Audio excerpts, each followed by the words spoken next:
आपल्यामधले फक्त ऍडजस्टमेंट मावळे ओळखा साहेब तुम्ही, आणि अंधारात येऊन माफी मागणाऱ्याला थोडंही करा आणि आम्हाला सांगून करा विश्वासात घेऊन. आम्ही तुमच्यासाठी कुठल्या फंडासाठी, कुठल्या शिफारशीसाठी, कुठल्याही कशासाठी आलेलो नाही.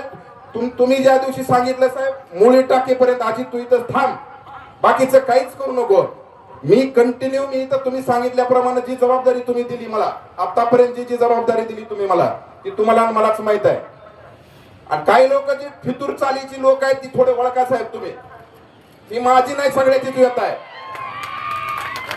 आणि रात्र कष्ट करून पहाटे 4-4 वाजेपर्यंत जाऊन सगळे ही समाज जमला इथं सगळ्या ह्याच्यावर. आज इथं येऊन काय सगळं तुम्ही जाचाल बोलून 2 मिनिटात तुमचं कसं आहे भोळा स्वभाव आहे साहेब. महादेव काय एवढा महादेव असा भोळा आपल्या परिसरात कुणीच नाही. साहेबाला कुणी शिव्या बी दिल्या मागणं आणि साहेबाला व्हिडिओ तरी आले त्याच्या साहेबाकडे, जाऊ दे राजेत ते त्याच्या कर्मानं मारले, पण ते आम्हाला बी मारायले ना,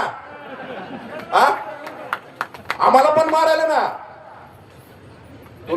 मी काय म्हणतो आमच्यासारख्या प्रामाणिक तुम्ही प्रायव्हेट माणसं नेमा प्रत्येक ठिकाणी. अरे अजित खरंच काम करतय का, धनंजय दाभेकर खरंच काम करतय का, अशी लोक तुम्ही बघा.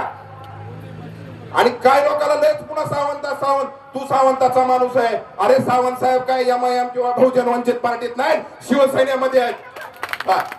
आणि इतक्या दिवस तुम्हाला DPTC साहेबाची चालत होती, शिफारशी चालत होत्या, साहेबाला देव मानित होतात तुम्ही. आणि पुन्हा लोकांपाशी बघतो, ह्याला बघतो त्याला बघतो, ती बघायचा धंदा आमचाच आहे. फक्त साहेबांनी सांगितलंय संयमाने घे म्हणून.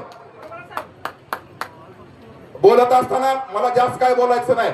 माझ्यावर प्रेम करणारे आणि सावंत साहेबावर निस्वार्थ प्रेम करणारी लोक आहेत.